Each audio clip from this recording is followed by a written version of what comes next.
Paul Gamez. Yeah, Gamez. Gamez. Yeah. Paul Gamez. Trainer, Mm-hmm.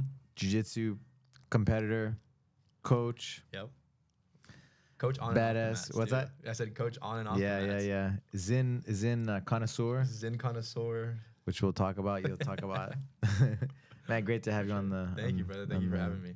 On the podcast. I'm excited. Yeah, man. I pretty much watch almost every episode that comes out. Really? Yeah, I try to take a little tidbit from like everything that, someone says. Mm-hmm. I've always thought like, especially being a coach, right? Like if you can hear or take away at least something that someone has to say, Yeah. right? You're getting that 1% better. Yeah. So anytime anybody says something, like you should always be listening because you don't know what they're gonna say. They might drop a gem on you.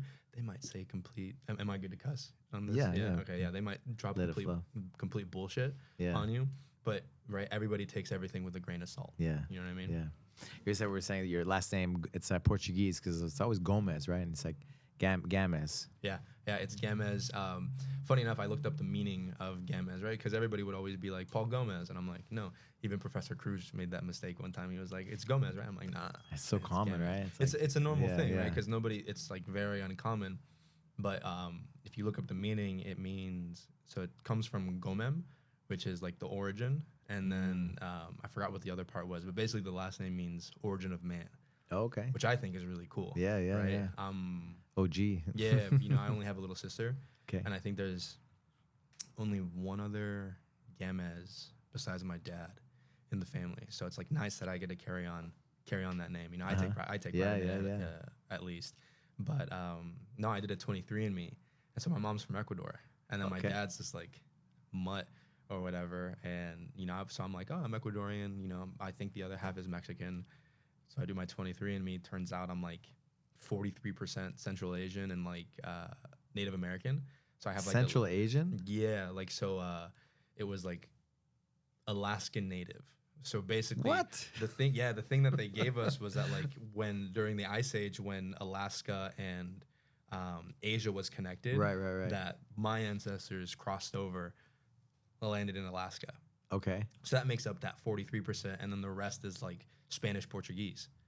So I was like, oh, okay, cool. So it opened up the avenue and the doors. And that's from your dad's side? Yeah, that's from my dad's side. Wow. Because my mom is supposedly supposed to be from Ecuador, but like if you look at my 23andMe, South America is like literally crossed out, like just completely grayed out. Nothing's from there.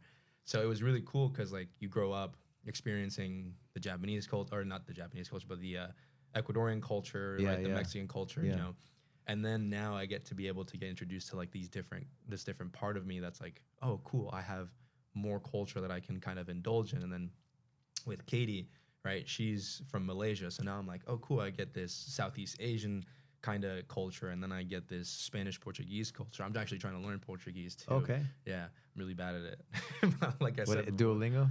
Yeah, Duolingo. Yeah, I know Omem and then Moyer. And then my favorite thing is when I see somebody who's speaking Portuguese, I go, eu falo português. And then they look at me and they'll be like, eu falo? I'm like, no, sorry, no, I don't. Você fala? Yeah. Yeah, no, but that's about it.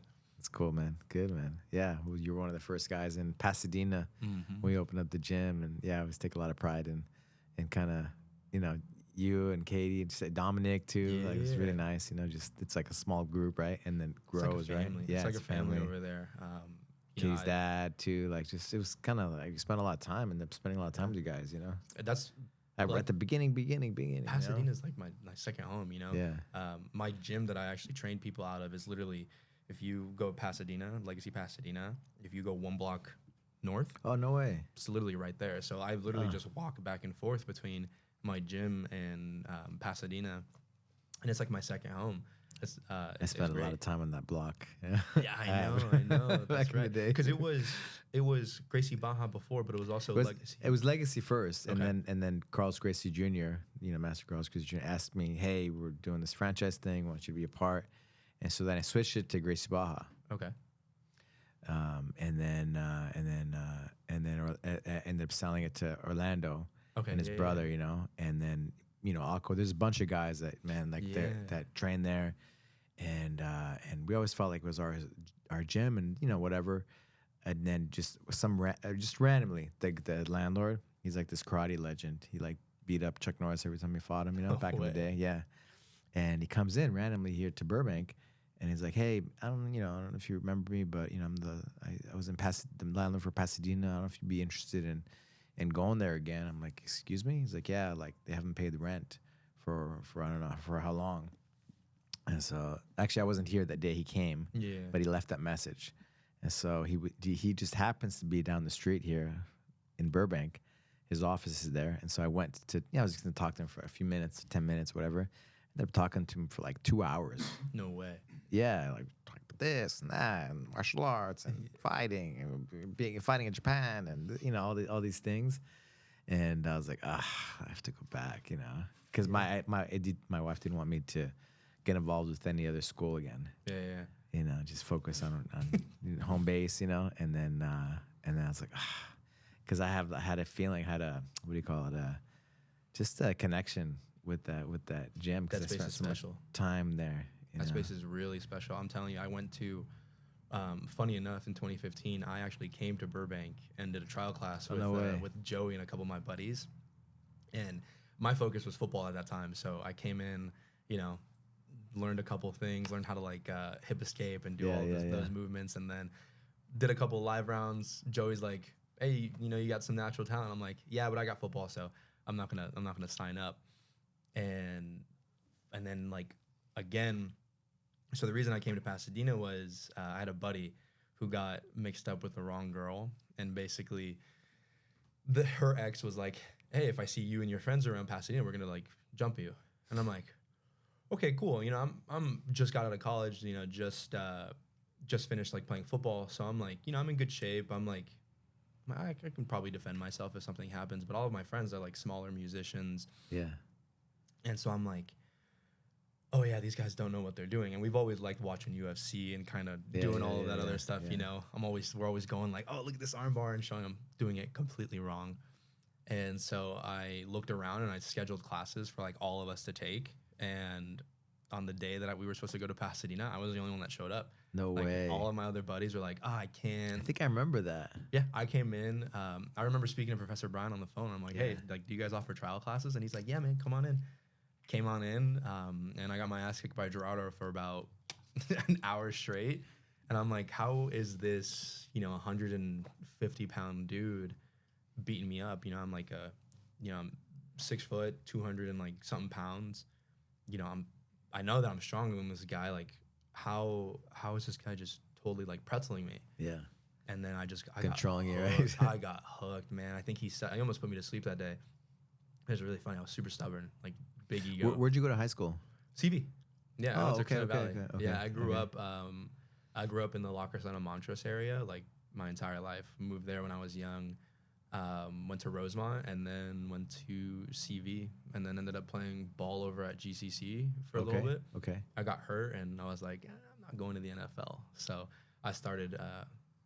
I take a lot of inspiration from like entrepreneurs and stuff. Yeah. So I've always tried to dip my fingers in something else. I think when I first started, I had an auto detailing business. Okay.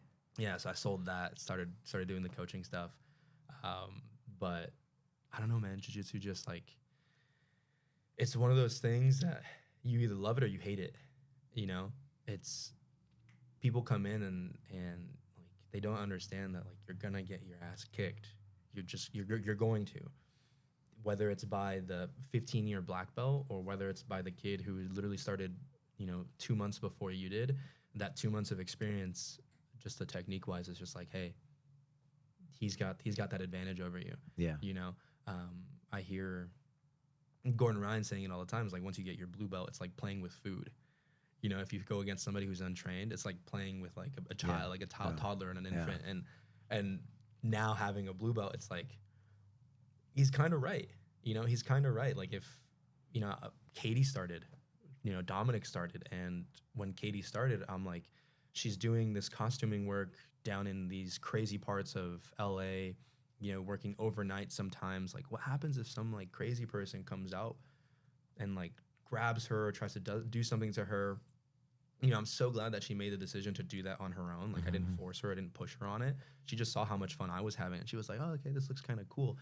But now I feel really bad for the person who like tries her because I mean we all know how Katie is. She's kind of she's kind of a dog, so she's like I feel really bad for that person that tries her. Yeah, one of the things, the feedback I've gotten from a lot of the like women and stuff, like just that, and also it's also guys, right, too, like just in like stressful situations, like being able to make the right decisions. Yeah, like 100%. being confident enough to be like, hey, back up, get away, get away from me, or just not having that maybe submissive kind of thing, right? Where you're scared in a situation. The amount of violence that I have avoided because of jiu-jitsu, same thing with guys, is crazy.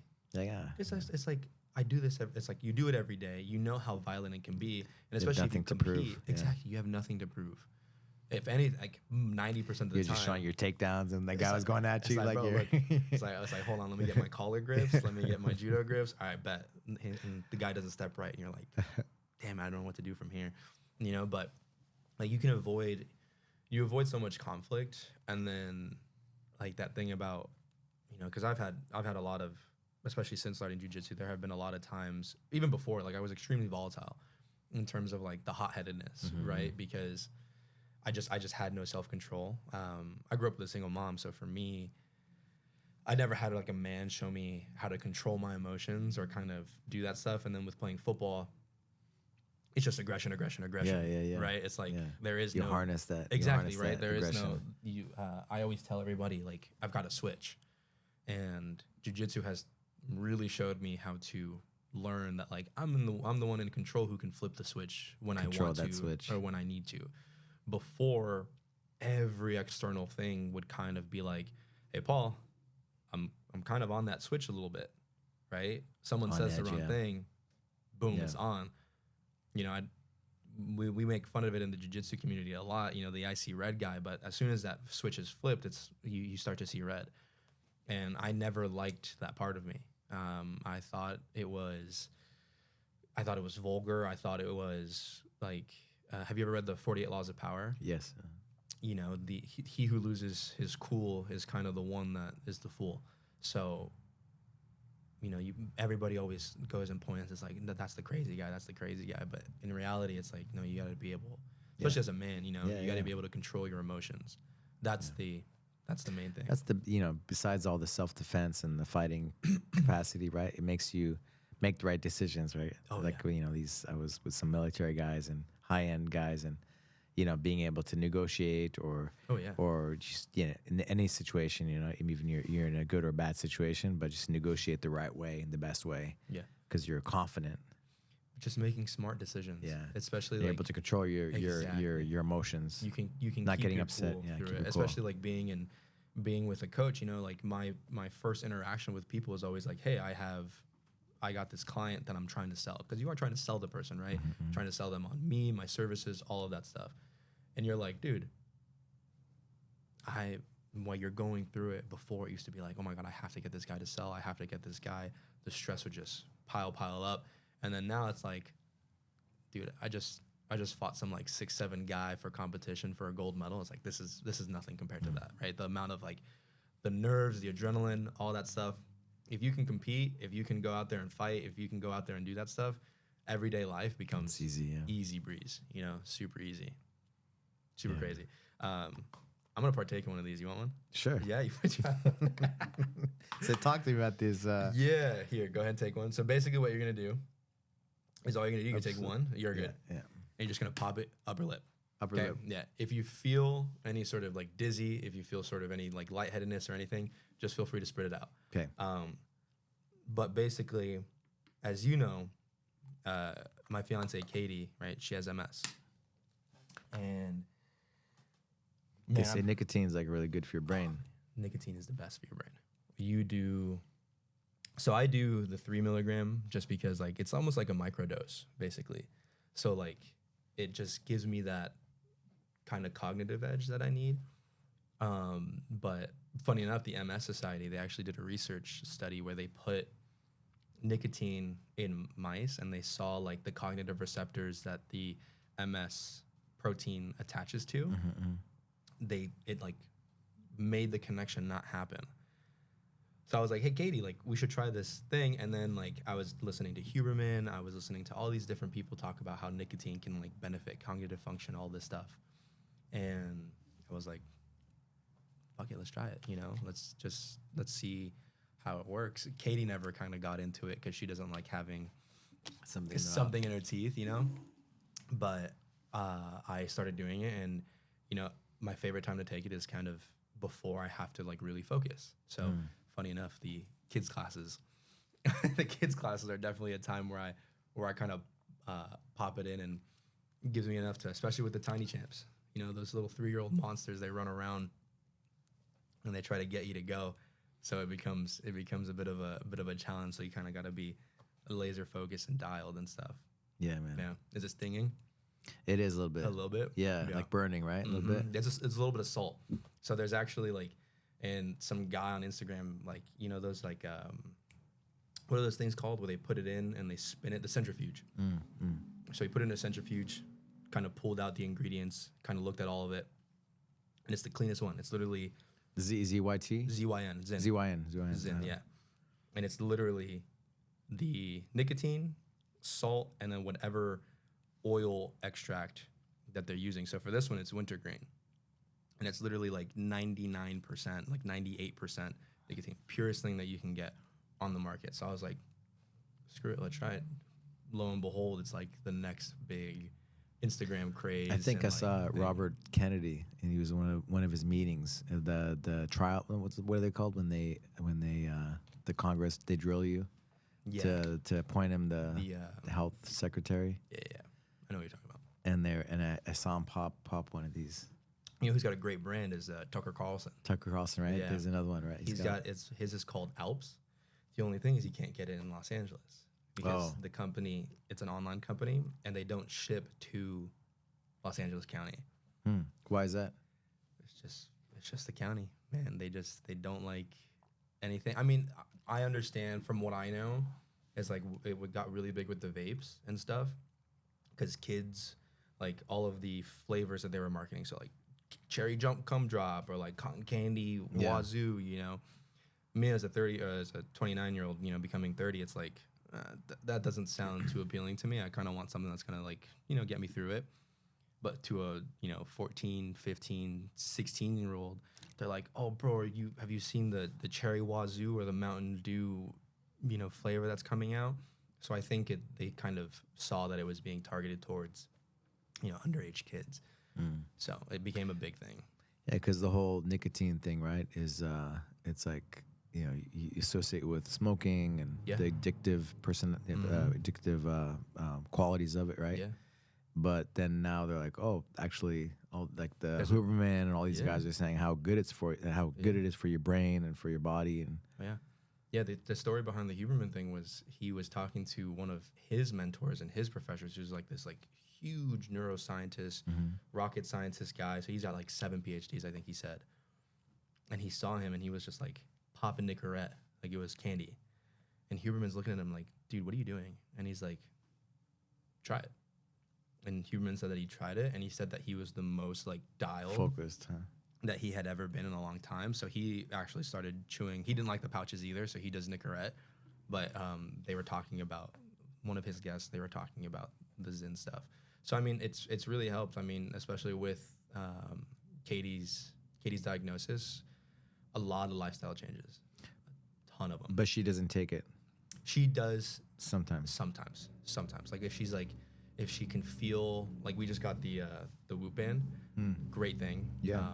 For stress management, right? Yeah, especially for MS, right? You got to be able to manage your stress. You got to understand where you are throughout the day. And be aware of what are the things that are causing you to be stressed out, right? Exactly. So with her, it was like, cool, now we actually have like a log where it's like, data, hey, Katie, you were here. Why were you here? And so we've kind of, you know, life changes. Like we got rid of all plastic in the house.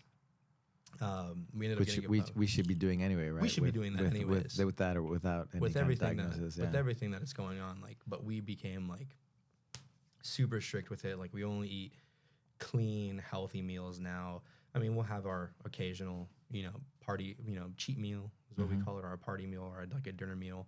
But 90% of the time, it's like lean meats, good healthy fats, good like on the glycemic index, right? You have carbs that like absorb faster, absorb longer. Like we're timing out our meals now. She's completely, you know, it's completely changed our lives in terms of everything. And funny enough, jiu-jitsu has been like the #1 help in terms of what she's doing. Because I don't know if you've ever heard of the study, but there was a study, a team of sports doctors put a study together for jiu-jitsu. And if you, I forget the exact number, but if you do jiu-jitsu and you train 3 to 4 hours a week, your likelihood of getting a neurological disease goes down. I don't remember the percentage, but I think it was like above 40%. But it's because of why do you think? The connection with other people, like you get intertwined and all that stuff. It's the choking. The choking? The choking. Oh, wow. So because we do karate chokes in jiu-jitsu, increases the neural drive in your body. And it increases the amount of blood-rich oxygen that's going to your brain. And so you stay interesting. Wow. So it literally, because we get choked on a day-to-day basis. That's good. I just learned something. Yeah, that's good. We literally have a less of a chance of getting neurological diseases. So when I saw that, I was like, Katie, we're not going to stop jiu-jitsu to a certain level, right? Until you get something. Until you get put out, you know. Yeah, or what's the like not aneurysm, but yeah, like you can get like different things, right? Like you just have to be careful, right? But, yeah. But for sure, it's all give and take, right? But that's good. That's good. That's good. It was so cool because when you lift weights, right? You compress your body. Yeah. So you breathe in and what do you call it? Valva. What do they call it when you hold the breath to increase your neural drive to be stronger to do stuff, right? Yeah, even so for that, essentially the same thing with my back stuff, right? Because remember, funny enough, actually, this last weekend in the competition, do you remember in San Diego when I did it last year as a white belt? Yeah. Or not last year, but like 2 years ago, yeah. and I got hurt. That was my herniation. So this last weekend, right, at the San Diego Del Mar one, it's kind of like a little redemption tour for me. Yeah, man. Let's talk about that too. Yeah. Like, keep going. Yeah. No, I want to ask you about the. But like, I mean, you were there. That I got taken down, and just the way that I landed and the impact. And some big dudes too. Oh man, it was. And now I was fighting at 220, 222, like right at the cusp, and. Just not like Kevin, 220 plus. Yeah, bro. Kevin, I don't know weighing in at 225 and bro, I don't know how fighting these 300 pounders. 350? I mean, he was 6'7". He must have been. 6'7", 350. Yeah, it was crazy. And just being like going to there, and then I did the double division 2 that time. So I did my gi bracket. Funny enough, I got a friend. I'm not gonna say his name, but he's a medical student, so he had like tramadol and like all of these different muscle relaxers. Yeah. So he came to come watch me, and I was like, yo, do you got anything? Like right after my gi match, because I had to hop into no gi. So I was like, do you got anything? And he goes like, yeah, I got a little something for you. So he gave me some tramadol. So it got me through the no gi match. But like in the weeks after, that's when the whole like herniation and the sciatica happened. And it was so bad that like I'm at the hospital, and I hate this is why I have started to hate, and hate's a strong word, but I've started to not like going to the doctor, especially like the ER and stuff, because I went in because I literally couldn't walk, drop foot. I remember I was talking to you, right? Yeah. About the injury and stuff, and you were could not walk, literally couldn't even get out of bed. Yeah, I remember that. They had to literally pick me up and drag me, and I felt so bad because my mom's this like 5-foot woman, and Katie's also small, and I'm over here 200, almost 230, just like I can't walk. So they dragged me in, and the guy's like, yeah, if you don't get emergency like back surgery, discectomy or whatever, if you don't get that, like you're never gonna be able to walk again. And I'm just like, what are you talking about, bro? I'm like, that's when we talked, yeah. Yeah, I'm like, this is just an episode. I'm fine. And he goes, no, my sister had it. And I'm like, did she get the surgery? And he's like, yeah. I'm like, oh, how's she doing? He goes, oh, she still can't move her foot. And I'm like, so why are you pushing it on me then? And then the thing that really pissed me off is this doctor's like pushing. They're thinking I'm crazy. They're like getting security around us. They're making sure like, hey, make sure this guy doesn't leave. And then they're looking at Katie and they're like, don't you want him to be able to like to play with your kids when you guys have kids? Like he's gonna be in a wheelchair by the time you guys have kids. Like, what is this? And I'm looking at that and I'm like, this motherfucker's crazy. Yeah. This guy's really trying to push Katie. And I'm like, I threw my clothes on. They did not. They had made me sign the medical discharge. Like you went against doctors' orders. Yeah. And I don't know if you guys have seen The Bear, that cooking show on Hulu, but there's a clip where he goes, it just sparked a thing in me, and I was like, fuck you, watch this. And I just started.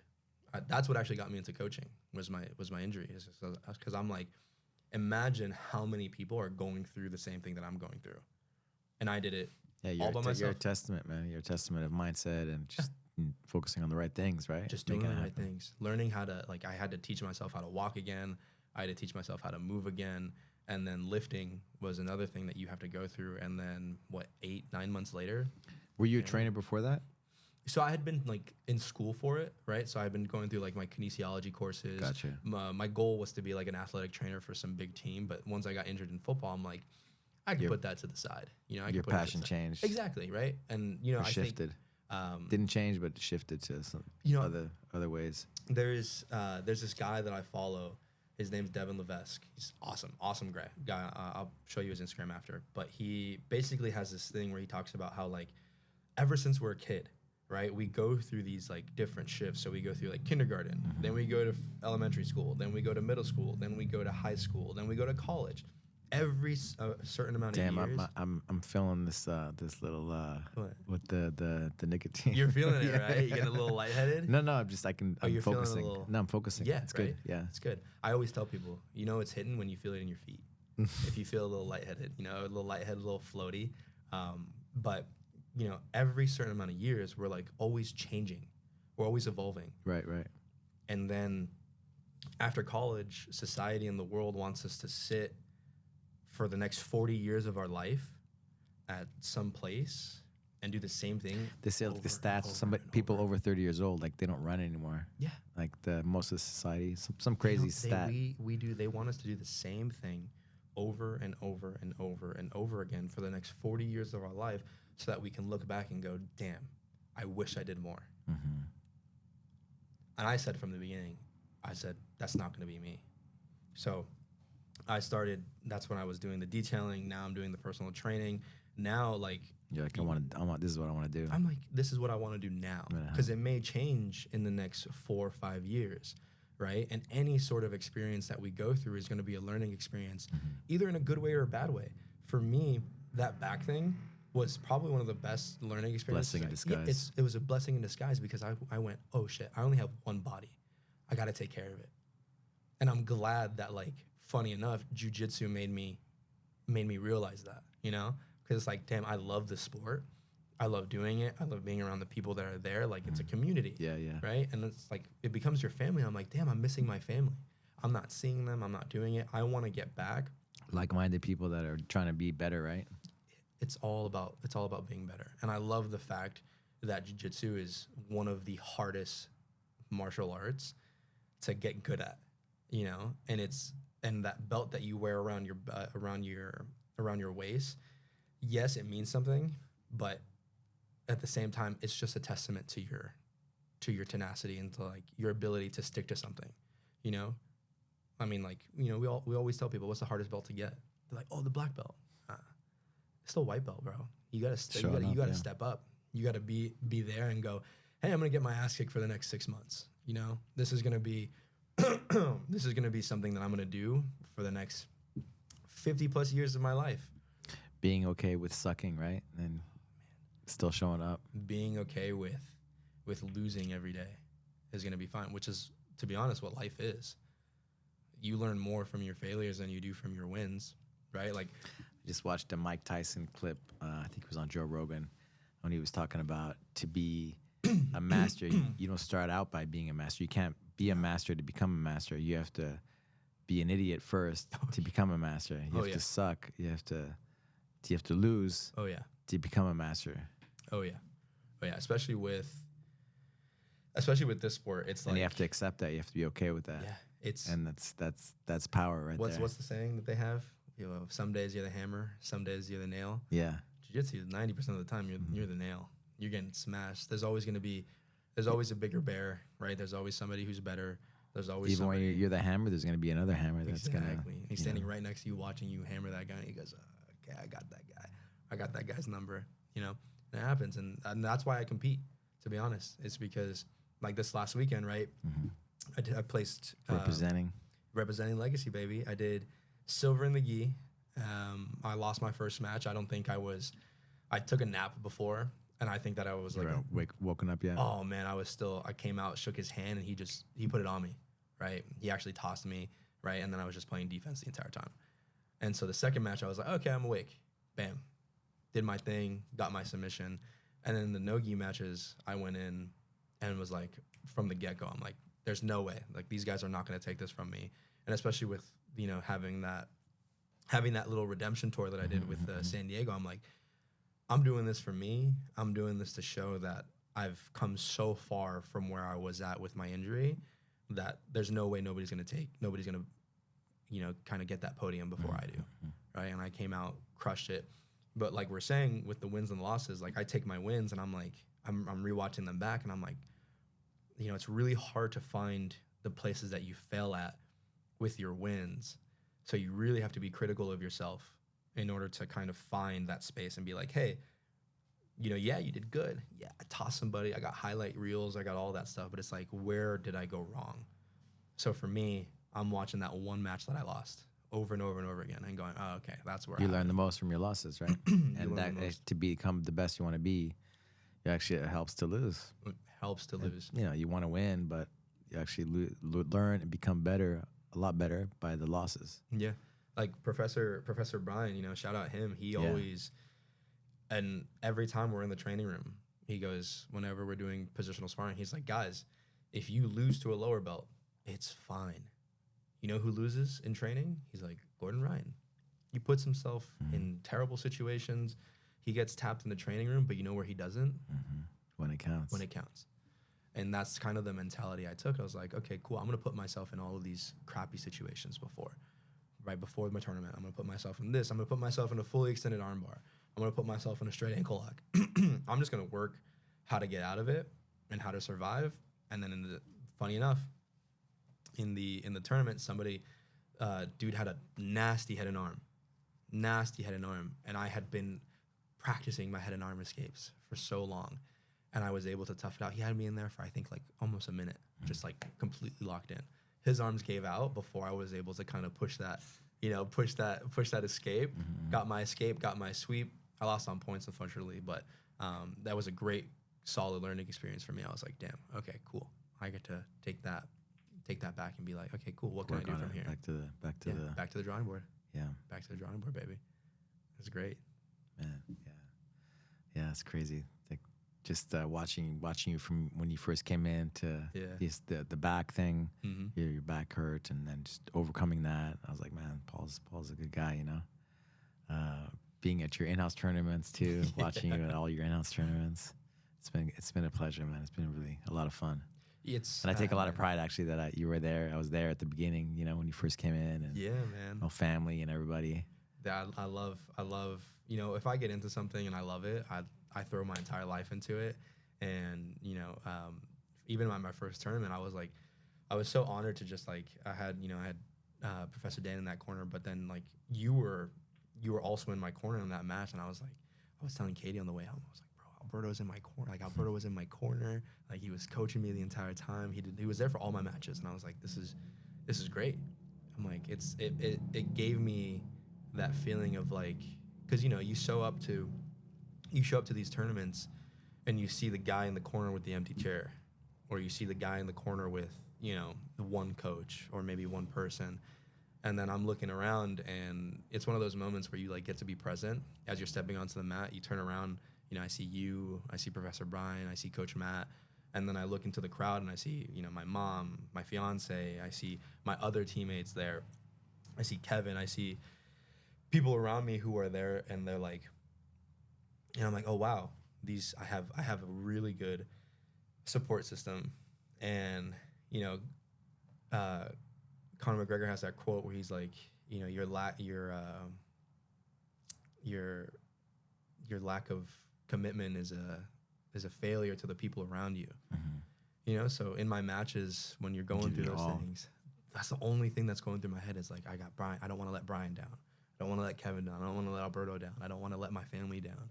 And that just gives you that push, you know, you get that energy from it and you're like, oh, nice, this is great. And then it makes great because then you get to celebrate, right? Not many people celebrate with you when you're in your loss, right? It's mainly like a self-reflection kind of thing. Everybody gives you like, you get them next time, you know, or good job. But they're gonna be there like win or lose, They're gonna right? be there. You want to win. They're gonna be there. You're gonna make them proud. They're gonna be there, but 90% of the time you're doing it alone, you know, and that's where that tenacity comes from. It's like, you know, you're doing that round and you're like, I'm tired, but then Katie pops into my head and I'm like, damn, you know what? She's dealing with all of this stuff going on. The least I can do is get out of this or escape or try harder. Yeah, you know. So it's always really good to kind of fall back on those people. Tapping into something greater than yourself. Yeah, 100%. That's the superpower. That's what jujitsu is. Yeah, I try to tell my daughter too, like tapping into that. Your coaches, your teammates, you know, and then it makes you grow, makes you become better. Yeah, it's tough at that age. It's really tough at that age. I remember when I was because you're by yourself, but then you tap into like your team, tap into the people, your family, right? Yeah. And that makes you like when it's even, like you're like, nah, I'm gonna do this. Well, that's what we were talking about earlier, right? When you're like being able to take those tidbits from people, you know, like I know when I was 17 or when I was 16, you know, I didn't want to hear it from anyone. I thought I was. Yeah, man. I just remember now too, like with Dominic's matches. You were there at Serene's first wrestling match. Yeah, I remember. And La Cañada, we were there together. Take his head off. Yeah, no, I remember that, especially at being at that age. You know, I wish I did. You know, football gives me a good base of like that athleticism, but when you go against somebody who has even a year's worth of wrestling, their base of fundamentals is just so solid, and you're like, oh wow, this is like a different kind of tenacity that you get to see, which I think is really cool. I tell this all the time to like clients and to everybody. I've played every single sport that you can think of, right? No matter what. Growing up, my mom was like, you're not going to be out and about running around. She's like, you're going to be in sports and you're going to actually put your mind towards something, because I have crazy ADHD. I'm all over the place. I'll pick something up, I'll put it down, and I'll start doing 15 other things at the same time. And my mom knew that, so she always put me in sports. But I think... So funny, right? What? Attention deficit, whatever. Hyperactive disorder. You know, whatever you want disorder. But like these guys, this way, you can dial in, you can get more focused than anybody out there in these kind of situations. 100%. My mom called it a superpower. Yeah. She's like, you're not going on any medication. She's just like, you're just not busy enough. Exactly. She's like, you just have too much time on your hand. You know, like you're allergic to being bored. Exactly. And they like dyslexic is like you're an expert at pattern recognition, right? Yeah. And so ADHD is you're allergic to being bored. You can't be bored. You gotta stay busy, and then you're good. My anxiety, if I'm not doing something, like I tell Katie all the time, I used to have like serious insomnia, and one day she's like, you're just not doing enough. She's like, you're not doing enough. And I was like, okay, cool. Let me try to do enough. So there was one day where I ran, I lifted, I did some studying work, I did jujitsu, I did that. 8 p.m. out like a light, slept for like 8-9 hours, and I'm like, oh yeah, she's 100% right. She's just like, I'm not doing enough. I think that, you know, waking up, moseying around, you know, doing this here and there, doing this, it's like, nah, I got to be structured. You got to be regimented. Yeah. And you got to be putting your mind towards something at least every day. I think a man without a purpose is a lost man. And it makes a ton of sense, because, I mean, like, you always got to be working towards something, you know, especially like this year I turned 30, you know, everybody's getting old, man. Oh man, we're getting, you know, and I don't like, especially me and knowing what I know, I hate when people say that. I hate when they're like, nah, you know, everybody's always like, oh, just wait till you hit 30. Just wait till you hit 30. It's going to happen, right? You're going to wake up feeling like that. And I'm 29. And I'm like, damn, I feel good. You know, like I look better than I did back in high school. That's it. Yeah, we have guys in their 40s look better than they were in their 20s. Yeah. And I'm like, I'm so glad that I didn't peak in high school. I'm like, I'm so glad that my peak wasn't back then. I was like, because I would be really pissed off if I woke up today and everything that I said wasn't going to happen to me was happening to me. And so like I always think that we should be like anyone, right, should be doing it, but I really think men mostly should be always doing something that's hard, right? Yeah. Always. Always. So for my 30th birthday, I was like, okay, cool, I want to do something that's tough. I'm like, I was like, I want to go ride a bull. I want yeah, bro, I'm telling you, I was like, I want to go do something that's like that's tough, that's hard. Like not many people get to say that they do, right? I was thinking about trekking, like going and doing like a trek or something, going to like Nepal and doing the base camp, right? Or doing an Ironman or like some sort of triathlon. If you ever want to go do the Mount Kilimanjaro in Africa, I'm down. You down? Let's talk. Yeah. Oh, let's do that. I'm so down. But I'm like, okay, I'm put in some this. get some knee sleeves for my knees for that How high is that one? I'm not sure of the height, but I think it's like a like 1 day or 2 days of trekking. Trekking, yeah. Man, And the altitude, it's not it's not crazy. Anything It's that not gets like your heart it's racing. not like not like an Mount Everest. Everest. Yeah, it's like it's doable. Yeah, I'm just like, what? I think can it's the do highest that's peak in hard? Africa. I think so. Yeah, I'm like, but what can I do that's hard? You know, and with all of the guys that we have, and the big community that we have, MMA has been crossing my mind. Yeah, that's a good one. And I'm like, and to be honest, what's harder than MMA? Right? There's another man across from you trying to rip your head off. To rip your head off. Jiu-jitsu, you're like, you're limited. You're just doing grappling. There's no fighting. There's no striking. There's no kicks. There's no anything. It's just the grappling portion of it. But when you do MMA, it's like, this guy's coming to, he's trying to take your lunch money, right? Most people do this for a living.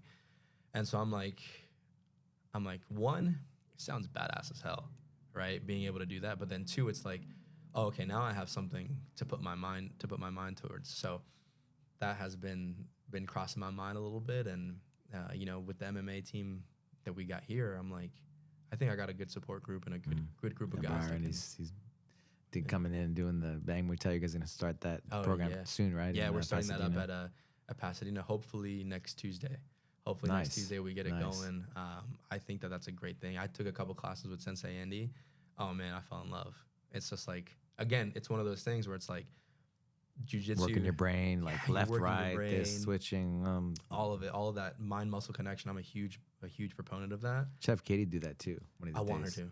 I want her to. Which I guess when they have in Pasadena, she can do it. Now that she's going to be able to do it. Yeah, her work schedule is crazy. She's working for this awesome, crazy designer right now who's won a bunch of Emmys.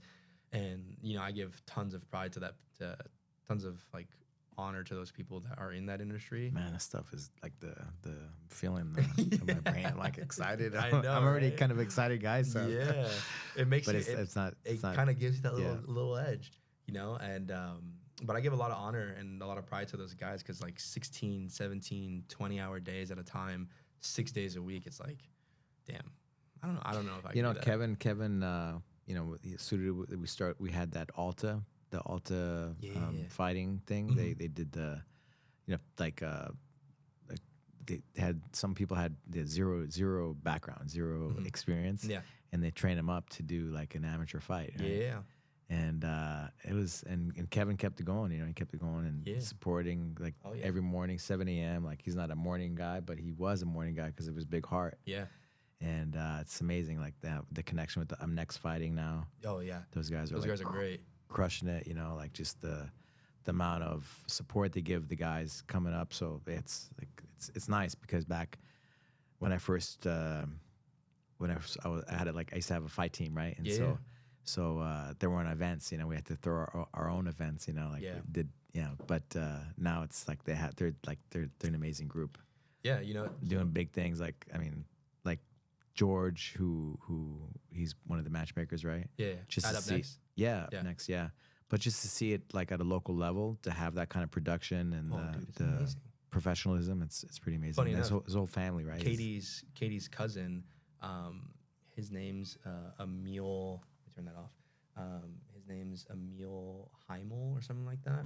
He actually fought for UNF, and now he's in the UFC. Oh, no way. Yeah. There you go. That's they promote all the guys. They interview them, so you get practice, right? Speaking correctly, and knowing how to hype yourself up and sell yourself, right? Yeah, that's the main thing. Is you got to become.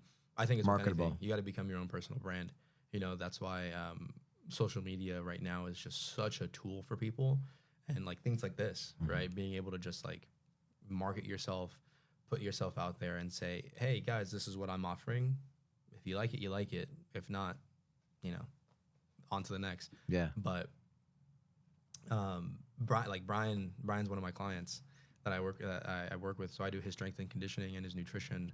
You guys got a squad. You guys got a crew, man. You got a team. Yeah, I work with Brian.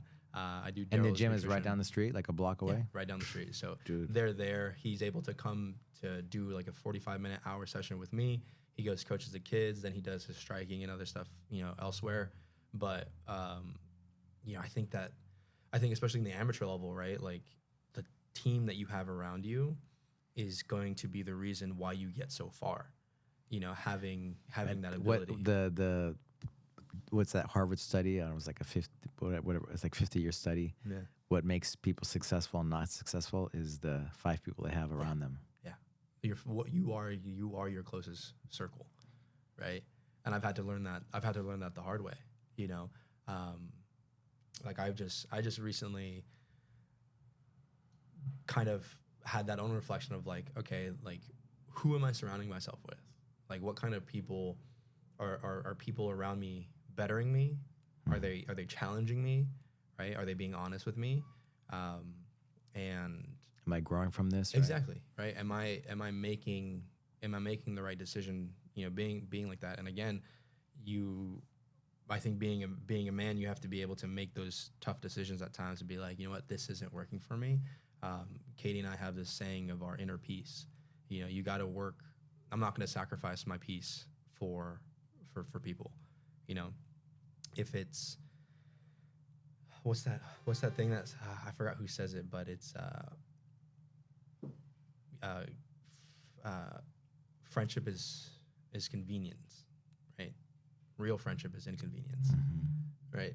So getting out of your comfort zone and be around people that are going to push you to do stuff that you're not comfortable doing. That's why I'm with Pasadena. So that's why I love that Pasadena gym, because it's like those people that I'm with, they're competing. Professor Brian, the brains, you know, always. Yeah, he's great. He's great. That's why we call him Professor Gordon Bryan. Right. You know, he loves. He's more like a Danaher because he speaks. He speaks a lot. You know, you know, his way of explaining things is he uses. Starts telling history lessons. He uses all of that experience that he has to kind of get the message across, and you're like, wow, I've never thought of that.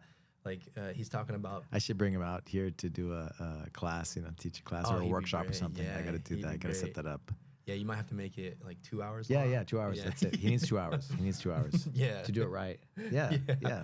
You know, but I appreciate it, and I think it's good for people to have that experience. You know. Yeah. You know, because I feel like, especially with jiu-jitsu, like, you know, the community is all like pohada and just, you know, kind of the pressure and doing all of that, but he has that intellectual part, and exactly. They always call intellectual part. They call jiu-jitsu human chess, right? You know, and he's really good at kind of making that distinction of like, this is the technique, this is how you apply it, this is why you apply it, and this is how you get good at it. And I think that's, you know, having him as one of my main instructors is the reason why like I perform the way that I do, because it's like, okay, cool, I know why I'm doing it and I know how to do it. Yeah, which is really good. Love it. So talk to me about coaching and how you got so. Yeah, you love it. You know, it's funny enough. It was Katie. She knows that, especially like with the kids. Like when I started jiu-jitsu, right? I was volunteering. Like my goal was to kind of have some sort of like philanthropic venture, right? Donate my time somewhere. I'm like, what better place than to shape the future kids of jiu-jitsu? And she's always just like, you have this skill to tell people how to do something. You have a gift, man, with people and motivating people. Yeah, and I saw that with you when you were a white belt already. Yeah, the way you spoke to people. She saw that in me, and you know, it's really hard to like kind of, because you started coaching as a white belt, right? I started coaching as a white belt. That's right. Yeah, and it's really.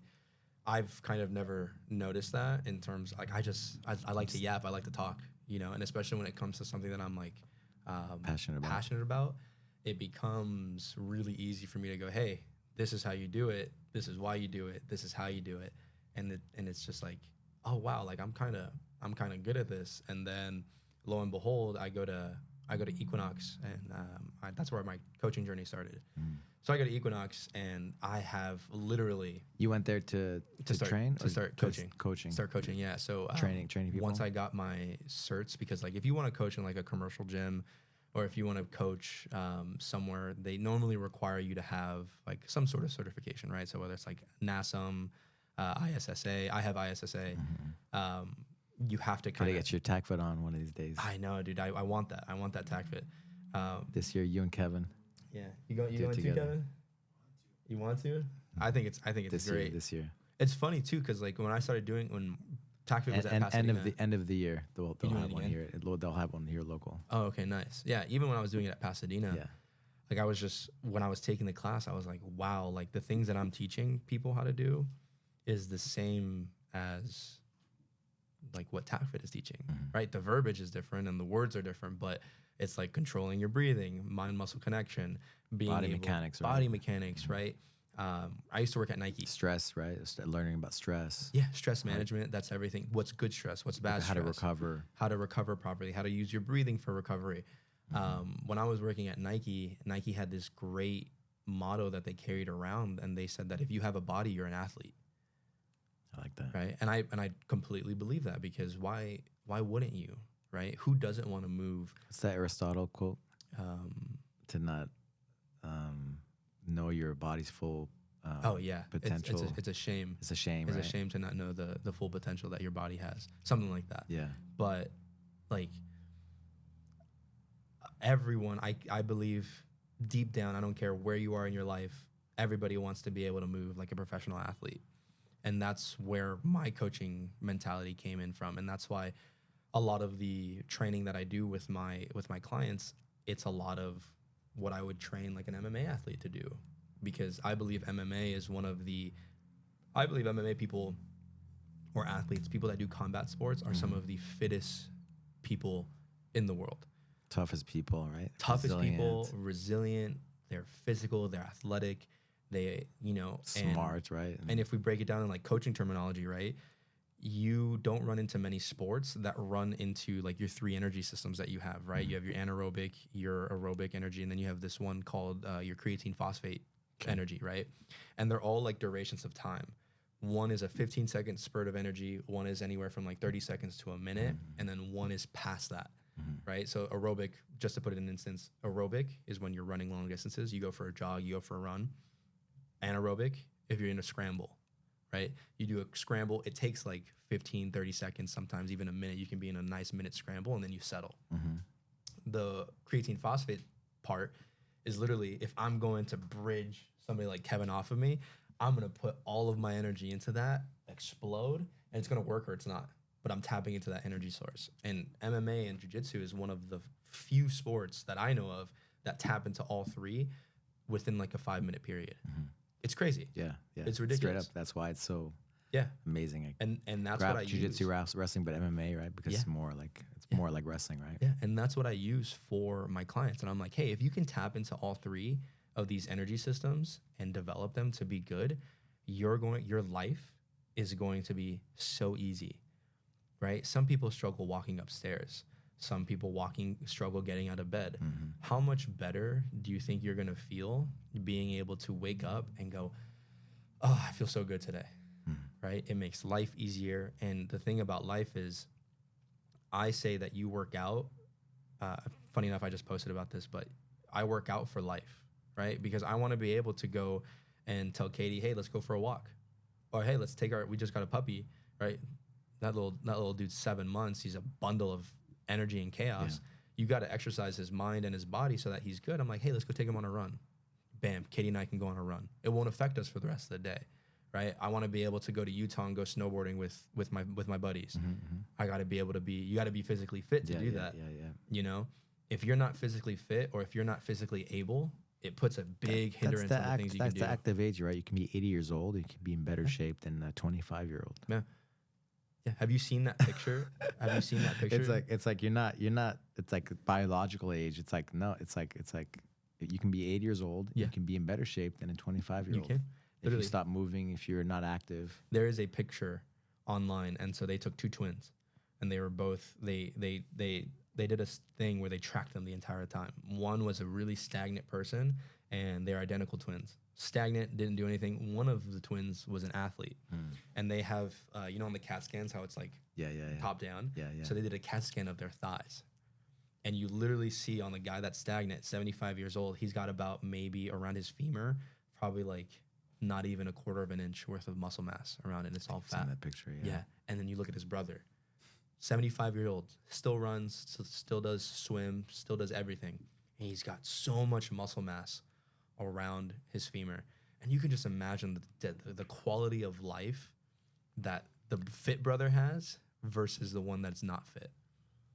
And the choices are ours, right, every day. Yeah, and I tell Katie all the time, I'm like, you know what my Which one do you want to be? Well, I told her, I was like, you know what my goal in life is? I want my son to be 28 and scared to lose a foot race to me. I want him to be scared to lose a foot race because I'm on his ass, right? Like, I'm going to be on him, and that's just the quality of life that I want to have. I want to be able, you know, I grew up single, like I said, single mom, so my dad wasn't around. So I want to be able to say, hey, son, let's go play some football. Let's go play catch. Let's go snowboarding. Let's go wakeboarding. Let's go surf. Let's go do jujitsu, right? Let's go do all of these things so I can have a better relationship with my son, you know? And that's what I do it for, right? I want to be the dad that I didn't have. You know what I mean? It's awesome, man. Yeah, that's what I want. And doing big things, man. Doing big things. I've been a fan of yours since day one, man. Yeah. It's amazing to see you grow and evolve and doing the thing, watching you do all the things that you're doing. Always representing Legacy Pasadena, representing Legacy to the max, you know. Yeah, man, it's beautiful, man. Great to talk to you. Great to sit down with you a little bit, and look forward to all the stuff you're going to be doing and the lives you're going to be changing along the way, right? By you helping yourself and pushing yourself and raising everybody around you. That's part of it. You get to, the better that you are, the better you get to be for everyone else around you. And I think that's what a good man should be. I think that's what a good leader should be. And especially as a teacher, right? That's what a good teacher should be. Able to say, hey, learn from my mistakes, right? And make those decisions that I wasn't able to make. Right. And I think that's a really good part, especially with the young kids. Yeah. You know, being able to teach that. Thank you, brother. Thank you for being you. And yeah, man, you're awesome. I'm excited. Yeah. Thank you, brother. How can people find you? They can find me on Instagram. My Instagram's paul.gamez. So it's Paul with two L's, .gamez. And that's the main platform that I use. I love Instagram. It's great. You can post on there as much as you want, and people are going to follow you if they like you. Show up to Legacy Pasadena. Exactly. Yeah. Show up to Legacy Pasadena.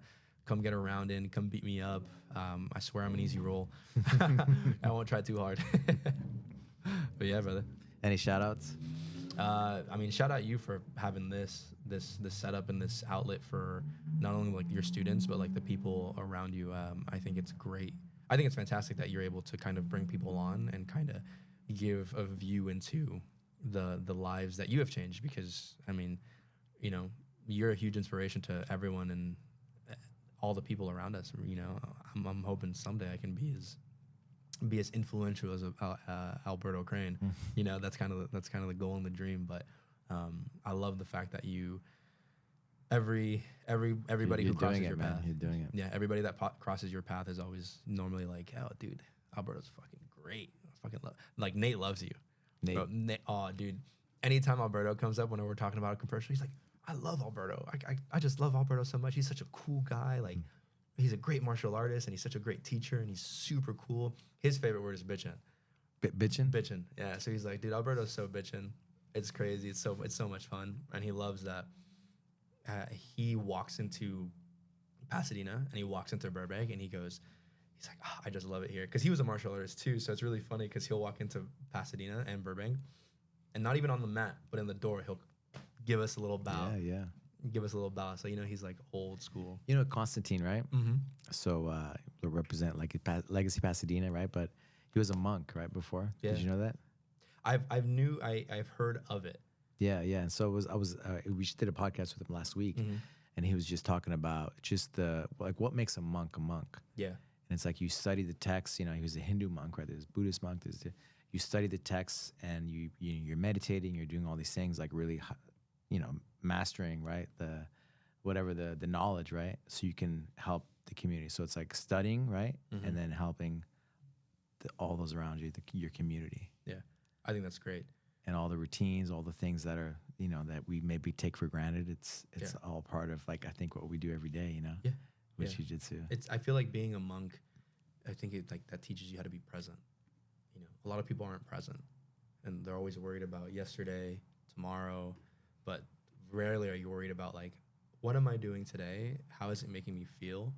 And what can I do to be better today? Because everyone's like, oh, I'll be better in 5 years, right? I'll have the house that I want. I'll have the cars that I want. I have the job that I want. But it's like, no. What are you going to do today to help get you there in 5 years? Mm-hmm. What are you doing now?